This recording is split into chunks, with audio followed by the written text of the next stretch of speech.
جب بادشاہ اپنے محل میں رہنے لگا تو خداوند نے اسے اس کی چاروں طرف کے سب دشمنوں سے آرام بخشا۔ تو بادشاہ نے ناتن نبی سے کہا، دیکھ، میں تو دیودار کی لکڑیوں کے گھر میں رہتا ہوں، پر خدا کا صندوق پردوں کے اندر رہتا ہے۔ تب ناتن نے بادشاہ سے کہا، جا، جو کچھ تیرے دل میں ہے کر، کیونکہ خداوند تیرے ساتھ ہے۔ اور اسی رات کو ایسا ہوا کہ خداوند کا کلام ناتن کو پہنچا کہ جا اور میرے بندہ داؤد سے کہہ، خداوند یوں فرماتا ہے کہ کیا تو میرے رہنے کے لیے ایک گھر بنائے گا؟ کیونکہ جب سے میں بنی اسرائیل کو مصر سے نکال لایا، آج کے دن تک کسی گھر میں نہیں رہا، بلکہ خیمہ اور مسکن میں پھرتا رہا ہوں۔ اور جہاں جہاں میں سب بنی اسرائیل کے ساتھ پھرتا رہا، کیا میں نے کہیں کسی اسرائیلی قبیلہ سے، جسے میں نے حکم کیا کہ میری قوم اسرائیل کی گلہ بانی کرو، یہ کہا کہ تم نے میرے لیے دیودار کی لکڑی کا گھر کیوں نہیں بنایا؟ سو اب تو میرے بندہ داؤد سے کہہ کہ رب الافواج یوں فرماتا ہے کہ میں نے تجھے بھیڑ سالہ سے، جہاں تو بھیڑ بکریوں کے پیچھے پیچھے پھرتا تھا، لیا، تاکہ تو میری قوم اسرائیل کا پیشوا ہو، اور میں جہاں جہاں تو گیا تیرے ساتھ رہا، اور تیرے سب دشمنوں کو تیرے سامنے سے کاٹ ڈالا، اور میں دنیا کے بڑے بڑے لوگوں کے نام کی طرح تیرا نام بڑا کروں گا، اور میں اپنی قوم اسرائیل کے لیے ایک جگہ مقرر کروں گا، اور وہاں ان کو جماؤں گا، تاکہ وہ اپنی ہی جگہ بسیں اور پھر ہٹائے نہ جائیں، اور شرارت کے فرزند ان کو پھر دکھ نہیں دینے پائیں گے، جیسا پہلے ہوتا تھا اور جیسا اس دن سے ہوتا آیا جب سے میں نے حکم دیا کہ میری قوم اسرائیل پر قاضی ہوں۔ اور میں ایسا کروں گا تجھ کو تیرے سب دشمنوں سے آرام ملے، ماں سوا اس کے خداوند تجھ کو بتاتا ہے کہ خداوند تیرے گھر کو بنائے رکھے گا۔ اور جب تیرے دن پورے ہو جائیں اور تو اپنے باپ دادا کے ساتھ سو جائے گا، تو میں تیرے بعد تیری نسل کو جو تیرے صلب سے ہوگی کھڑا کر کے اس کی سلطنت کو قائم کروں گا۔ وہی میرے نام کا ایک گھر بنائے گا، اور میں اس کی سلطنت کا تخت ہمیشہ کے لیے قائم کروں گا، اور میں اس کا باپ ہوں گا اور وہ میرا بیٹا ہوگا۔ اگر وہ خطا کرے تو میں اسے آدمیوں کی لاٹھی اور بنی آدم کے تازیانوں سے تنبیہ کروں گا، پر میری رحمت اس سے جدا نہ ہوگی، جیسے میں نے اسے ساؤل سے جدا کیا، جسے میں نے تیرے آگے سے دفع کیا۔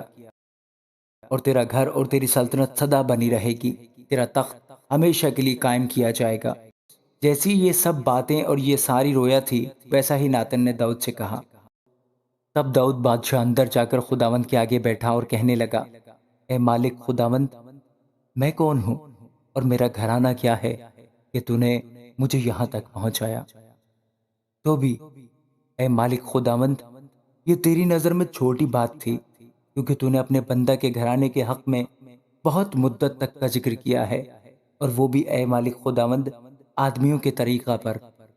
اور داؤد تجھ سے اور کیا کہہ سکتا ہے، کیونکہ اے مالک خداوند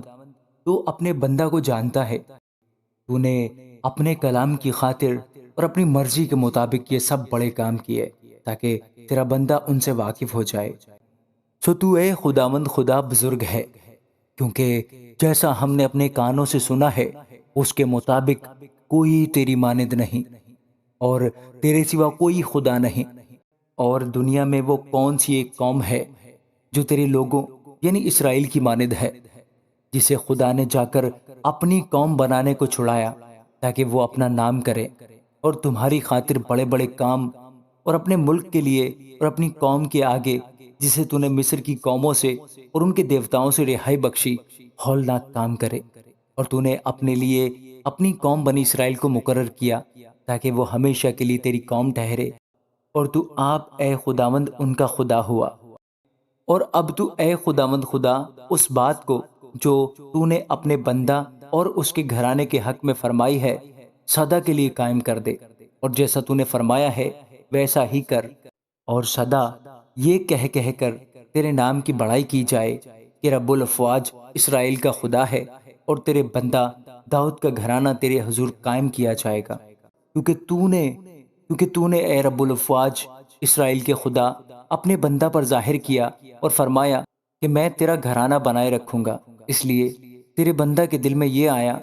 کہ تیرے آگے یہ مناجات کرے۔ اور اے مالک خداوند، تو خدا ہے اور تیری باتیں سچی ہیں،